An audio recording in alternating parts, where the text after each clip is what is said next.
Good afternoon, everybody. Welcome to the Wolf. Really quickly, we're very happy to have Phillip and his wife Monty here. Basic, press conference deal. We're going to have Burl Yarbrough introduce them, and Phillip's going to give opening remarks, and then we'll do Q&As, and then break up into any kind of one-on-ones or group question you want. So, without any further ado, the president of the San Antonio Missions, Burl Yarbrough. Thanks, Rich. Welcome, everybody. What a beautiful day out here. Man, baseball season's right around the corner with weather like this. Got the Super Bowl over, NBA All-Star game, and spring training starting at the end of the week. So it's a great time. But very excited to have Phillip and Monty with us here today. I first saw Phillip, believe it or not, in 1985. I was in the South Atlantic League, and he was playing in Sumter with the Sumter Braves then. And I just remember, looking at the rosters back then. I see a guy from Texas, and it was very exciting, because we were both a long way from home. But I remember first seeing him then, and he's had a great career since then. So it's great to have him part of the San Antonio Missions. A Texas native, somebody that grew up here in San Antonio and played at Madison High School. This will be his 17th year as a manager in minor league baseball, so it's great to have somebody come in that has a lot of experience. He's familiar with the Texas League, spending some time in Springfield and Arkansas with the Travelers, so we've enjoyed having him coming into town here. He still has a couple of brothers living here, and his parents are right up the road, so I'm sure we'll see a lot of the Wellmans at Wolf Stadium this summer. So again, it's really exciting for us to be working with him this year. And at this point, I want to bring up the 2016 manager of the San Antonio Missions, Phillip Wellman. Thank you, sir. All righty.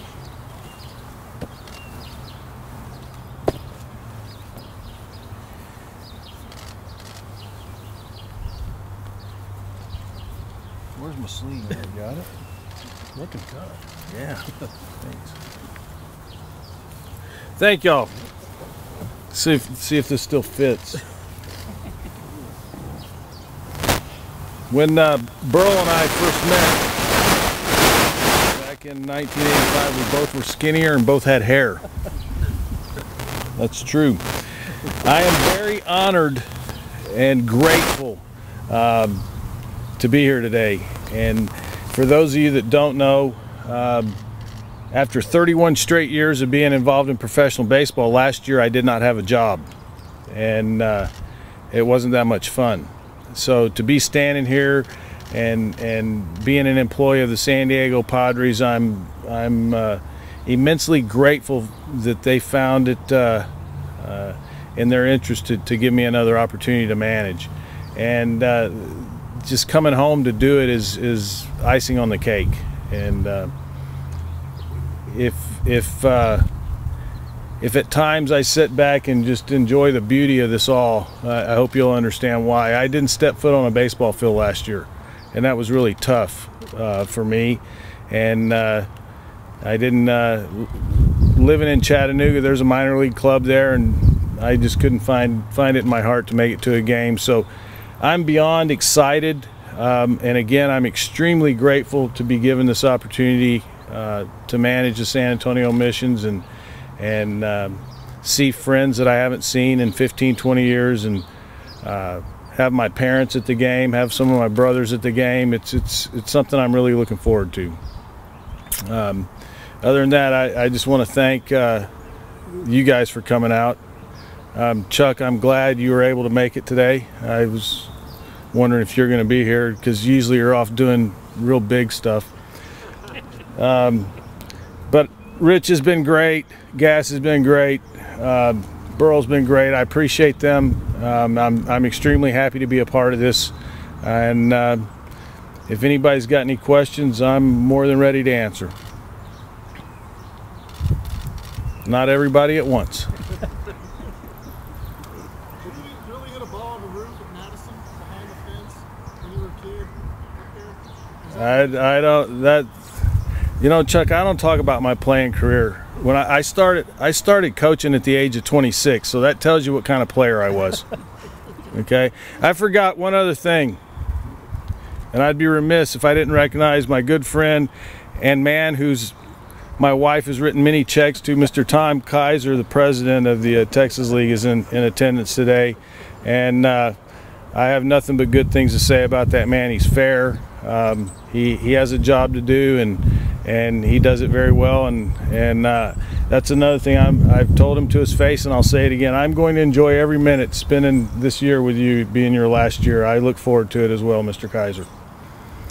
Anybody else? What do you like managing at this level? I love managing at the AA level. This is probably my, I don't know, 18th year in AA. And I've been in AAA before, and I've been in A-ball before. To me, AA is the place to go. If you're good enough to play and be very successful in AA, you have a chance of being successful in the big leagues. The level of enthusiasm, the level of teaching, I think is greatest at this level.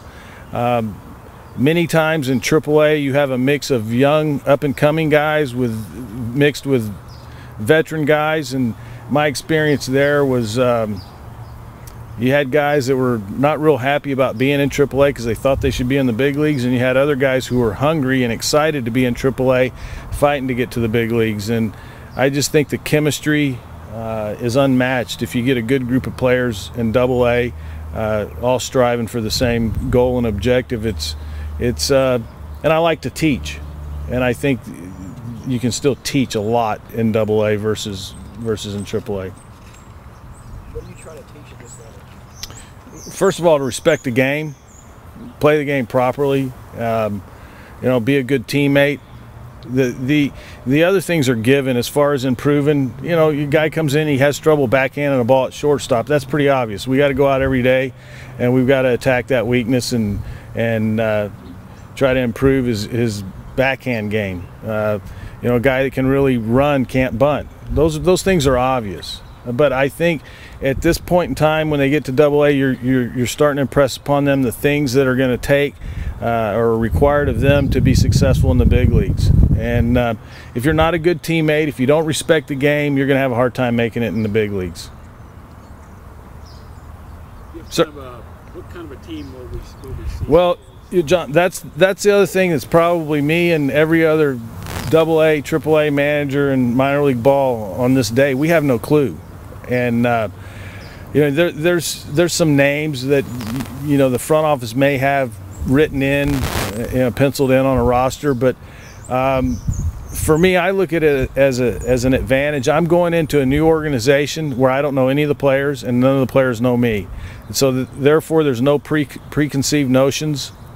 You know, I hate a young kid getting labeled that he can't do this or he can't do that. I need him to prove to me myself before I make up my mind, and therefore I walk into a situation this year. I don't know any of those labels. I don't know any of those kids. They don't know me, and it's all fresh in my mind, so I'll draw my own judgment. You know, more often than not, too, y'all probably know this, more often than not, we don't know what club we're breaking with until second or third to last day of spring training.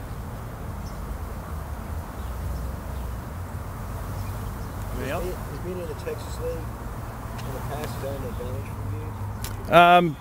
You know, it's the only advantage is I know where we're going. I know where the restaurants are. You know, I know what hotels we're staying in. I know the league president. I know the GMs of other clubs. But as far as knowing opposition, no, because it changes every year. You know, it's very tough. More often than not, if I've managed against an opposition manager and he's still here, which there will still be guys here that I managed against 2 years ago, I have an idea of how they like to play. But they may have a completely different ball club this year than they had 2 years ago, so you know, it's not really, I wouldn't consider it a great advantage. Yes, sir. How do you feel about having an experienced and proven and successful pitching coach like Jimmy Jones to work with? Jimmy Jones' reputation precedes himself, just as you mentioned right there. I've spoken to him on several occasions this offseason already. but I knew Jimmy from my days when I was in Springfield, and you know, that's a comfort to me. One, the fact that when I go into spring training, often the last people I get to know are the pitchers, because they're kind of on their own program. And for those of you who don't know, spring training is all about the pitching, you know, and you got to get pitchers ready to start the season, and everything's dictated by what the pitchers need in spring training. And he's been in the Padre organization for a while, so he knows the pitchers, where when I walk in I don't know them. So that's comforting to know that Johnny Washington, the hitting coach, I've spoken to him a few times as well. He's kind of in the same boat I'm in. He doesn't know any of the position players. He doesn't know any of the hitters. So from that perspective, it's nice and comforting to know that at least somebody on our staff has a idea of who the players are.